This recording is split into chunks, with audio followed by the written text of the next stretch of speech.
Hello guys, how are you all doing?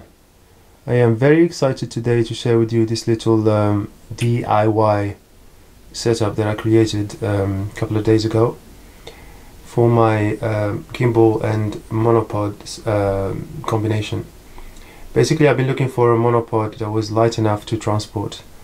So this one was perfect, but it didn't have any legs, so to speak, or something to rest on. So I made this. I have a short video I took on my mobile phone a few days ago. I will put that in the edit later.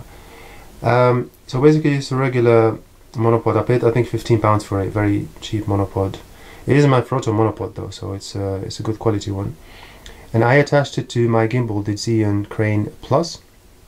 And of course the Sony A7 III, which is the ultimate mirrorless camera as of the time we are recording this.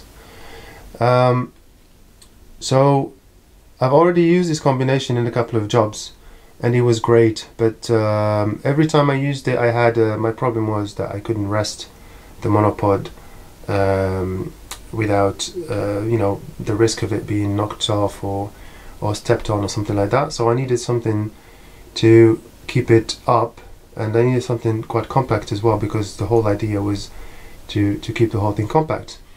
The whole thing is really lightweight. Basically, when you detach the gimbal, the monopod is about I would say about 15 inches long when folded down. So what I did here, as you can see, apart from the monopod and the gimbal, I have the remote attached here. I will actually explain to you how I did this and then go into detail about the other things that I did. So the remote is also quite cheap. I think I paid about £15 for it.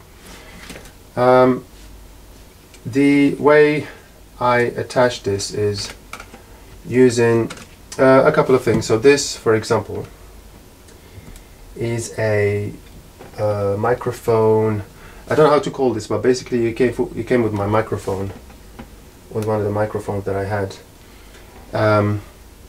It's just attached to a boom pole. Yeah, basically it's used for boom poles, and it has a 1/4 inch thread. So initially I wanted to attach my mobile phone, which basically was going to be my monitor. By the way, I also have that as an option. I'll show you in a bit. So I had this. This is a phone mount with a couple of 1/4 inches threads. Very useful, by the way. So I had this, and attached to this is basically the perfect combination, because it allowed me to add this little remote. There you go. I think it's backwards, sorry. So the little remote goes perfectly in there, and you can move it up and down after this, depending on how you are configuring or actually using your gimbal on tripod. So that's one thing. And then basically, like I said, I have this phone bicycle mount. So it allows you to attach your phone to a bicycle, basically, so it's quite self-explanatory. And I added this to this setup, basically to allow me to use my phone as an external monitor, because you know, when you're using your gimbal and monopod as a jib, for example, sometimes you are shooting from a high angle and you can't see where you are shooting. So this would be very useful in that situation. So basically all you have to do after that is just to attach your phone here and you're good to go. But before you do this, of course, you have to pair your phone with your camera, which I'll show you how to do now. So the way this works, basically you go into your menu, you go into the third column here, and on the second tab of that menu is Control with Smartphone. So basically you select Control with Smartphone and go to Connect. Press on Connect.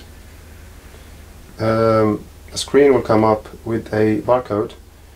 After that, you download the Play Memories app, you know, the one with this symbol, the orange one. Download this. Your Wi-Fi would be on, of course.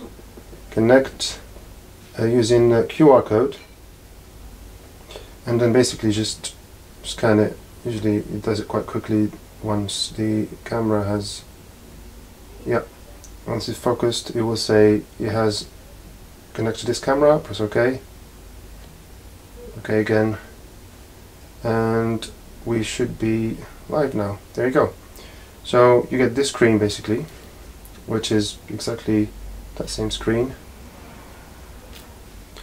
So as you can see, the lag is pretty insignificant. It's about, we'll say, quarter of a second. It becomes significant if you are shooting fast moving objects, or you know, sports or something like that, but generally speaking it's quite responsive. So also it depends on what phone you have. My phone has about 6 GB of RAM and a really powerful processor, so yeah, with that combination I think there's very little lag. So once that's done, you just attach your phone to this mount here, and yeah, as you can see here, for example, my problem is that it doesn't reach, because you have the power button here and the volume up and down. The problem is it doesn't go in the middle, so it's not, I don't feel it's completely safe. So ideally you would have a phone where you can kind of skip these buttons. Maybe if I do it this way, it's pretty much the same way, to be honest.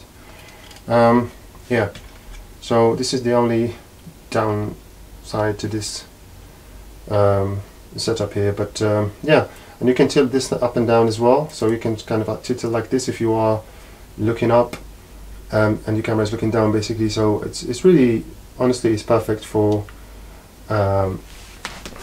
pretty much everything you want to do. So the remote control is going to be right next to the to your phone, which acts as your monitor, and of course the camera is going to be all the way up there filming whatever it is that you want to film. It gives you really some very unusual angles to shoot from. Okay, so I want to show you now how this works together, and a couple of tips on how to set it up. Right, so the way to set this up to work properly is as follows. First of all, you need one of these cables. The Zhiyun Sony cable basically, which gives you full control of your gimbal. What you do is you turn on first the gimbal, because if you do it the other way around, some functions are not going to be activated. Then you turn on your camera. So in this case you'll have full functionality, including the clear zoom, which will allow you to zoom in and out of the camera, if you can see it here. If you do it the other way around, you're not going to be able to have the clear zoom. Also, if you double click, if you're on video mode and you double click, it will start recording, as you can see here, and double click again, it will stop. Right, so that's the first thing to do. Make sure turn on this first, then the camera. Second thing to do is pair your phone, like I showed you earlier. So basically, control with smartphone, connect, and then scan the barcode in here.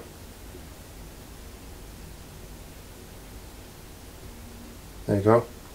It's usually pretty quick, and we are live. After that, all you have to do is basically mount this on here, avoiding the power button in here, tilt it up or down to your liking, and press for about a second or two on the remote control, and it should power up.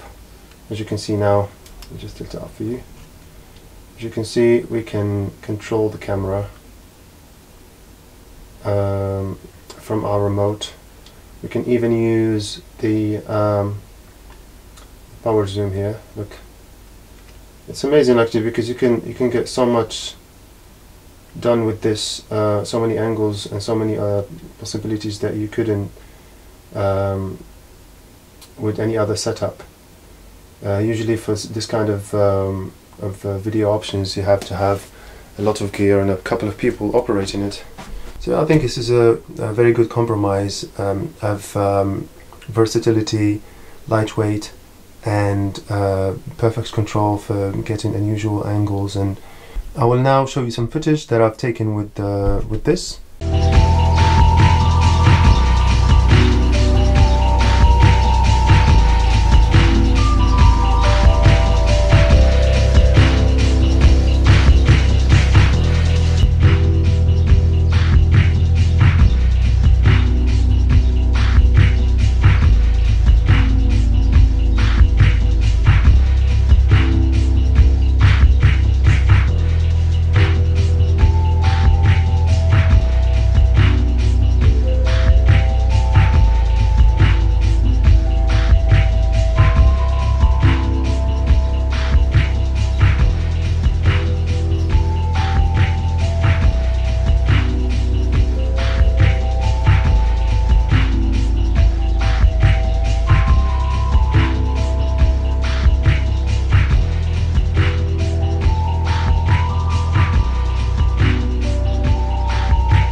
So yeah, this is it, guys. Hope you found this useful. I have a lot more of this kind of videos.